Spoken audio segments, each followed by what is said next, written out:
Hello, Genesian. It's me again, Batlin. Welcome back to YouTube or Genesian Talk.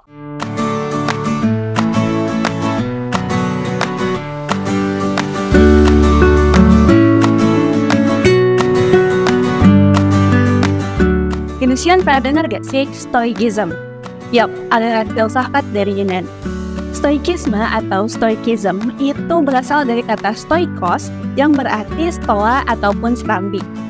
Filosofi ini mengajarkan kepada kita bahwa setiap manusia itu gak harus selalu bergantung kepada hasrat, lalu tidak terpengaruh oleh rasa sedih ataupun rasa sukacita, dan tidak terlalu memikirkan kondisi-kondisi yang memang tidak bisa kita hindari.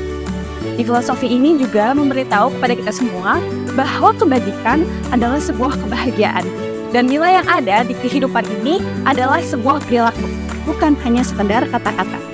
Akhir-akhir ini si Stoicism ini tuh udah mulai rame nih dibicarain sama kalangan mahasiswa. Padahal aliran Stoicism itu tuh bukan aliran yang baru ya. Tapi Genesian, kayaknya aku butuh temen diskusi deh buat ngebahas ini. So, jangan kemana-mana ya, keep on watching.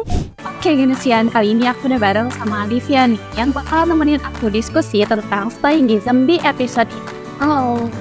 Oke Lia, menurut kamu si Stoicism itu kayak gimana sih? Stoicism itu kan salah satu aliran filsuf terkenal ya. Benar. Aku ini cocok banget dipakai kita sebagai para mahasiswa untuk sebagai panduan, karena kan soalnya akhir-akhir ini kan mahasiswa merasa pusing gak sih sekolah pun. Apalagi kita sekarang udah mau awal semester baru, pasti lebih banyak tekanan dan juga pressure yang harus kita tanggung. Iya. Banyak kayak beban-beban yang apa ya kita kampung lah gitu. Iya benar. Jadi menurut aku Stoicism itu cocok sekali dipakai. Dia benar sih, aku juga ngerasain ya.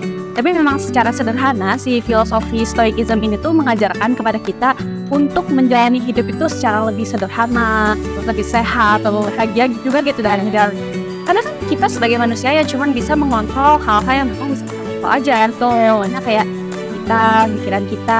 Jadi kalau misalkan kita nggak terlalu gitu memikirkan tugas-tugas kita, ya pasti kita bakal mengurangi rasa stres kita di dalam menghadapi kehidupan akademik kita. Tapi emang sih sebagai mahasiswa tuh kadang kita ngerasa stres kalau misalnya tugas atau IPK turun. Iya benar banget. Tapi itu benar-benar stres kan valid. Tapi sebenarnya di ada Stoicism itu ada salah satu cara gimana kita bisa menemukan kebahagiaan kita yang paling sekarang kita hadapin. Yang gimana tuh? Itu tuh ada di Stoicism itu ada salah satu paham yang ngajarin kita untuk mengenai terlebih dahulu atau ngebayangin terlebih dahulu segala kemungkinan buruk sebelum gue akan sebelum kayak ini buruknya kayak gimana sih, jadi kita udah siap gitu. Jadi lebih mempersiapkan diri kalau di aliran gitu. Jadi kalau misalkan kita mengalami kegagalan tuh udah nggak aku udah ngebayangin ini jadi nggak terlalu update ya, jadi kecewanya lebih dikit lah saya banget. Iya benar-benar. Tapi kadang ya, walaupun kita udah mikirin segala kemungkinan buruk, kayak udah mikirin nih kayak kalau misalnya kita gini, nanti kejadiannya bakal kecewa. Tapi pas kejadiannya nih, kadang kita ngerasa lebih kecewa, lebih marah, misalnya. Terus gimana ya kira-kira kita sebagai mahasiswa itu bisa ngambil sisi positif dari paham Stoicism ini? Yang paling pertama sih ya, itu pasti mengatasi stres dan tekanan dulu. Karena kan kita sebagai mahasiswa pasti menghadapi beberapa tekanan ya, entah itu tekanan dari keluarga, akademik, sosial, ataupun emosional. Nah, si Stoicism ini tuh dapat ngebantu kita untuk nge-reduce, mengurangi lah tingkat stres kita. Contohnya tuh kayak gini, kita tuh lebih baik fokus sama cara kita untuk belajar menghadapi ujian daripada mikirin, nanti nilainya bagus gak ya, nanti nilainya jelek gak ya. Jadi kita fokus aja sama hal yang memang bisa kita kendalikan. Karena dengan kayak gitu, aku yakin pasti si mahasiswa itu nggak akan terlalu stres mikirin IPK-nya turun atau enggak. Ya kalau misalkan kita belajarnya bagus, pasti IPK-nya bagus kan, nggak bisanya bagus ya kayak gitu sih.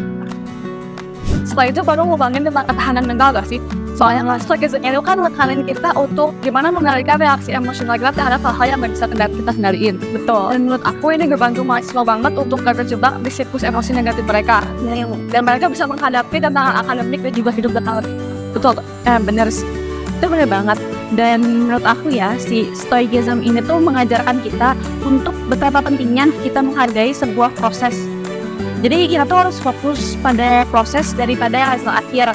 Karena kalau misalkan kita mengalami kegagalan, kita tuh harus melihat kegagalan tersebut tuh sebagai peluang untuk kita belajar dan terus tumbuh lagi. Karena dengan seperti itu, nanti kita tuh bakal terus meningkat semangatnya dan jauh lebih termotivasi dalam mempertahankan prestasi akademik.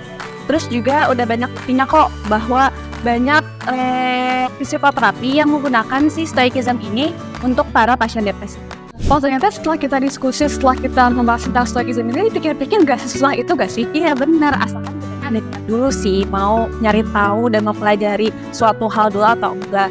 Oh iya, jangan lupa juga Alif, sebenarnya si stoicism ini tuh ngajarin kita buat menerima takdir itu secara lebih bijaksana, jadi ikhlas, lebih forward. Kalau misalkan suatu hal terjadi tidak sesuai dengan apa yang kita rencanakan, ya kita bilang, ya udah lah ya, Pasti ada hal baik nantinya. Betul, makasih ya udah ngajak aku diskusi pada kesempatan kali ini. Makasih juga udah jadi teman diskusi aku di Jet Talk kali ini. Nah, Genesian, gimana nih diskusi aku sama Livia tentang stoicism? Menurut Genesian, sisi positif apa sih yang bisa diambil dari stoicism? Tulis di kolom komentar ya. Untuk pembahasannya cukup sampai di sini ya Genesian. Aku dan Liana, sampai jumpa di Jet Talk selanjutnya. Dadah!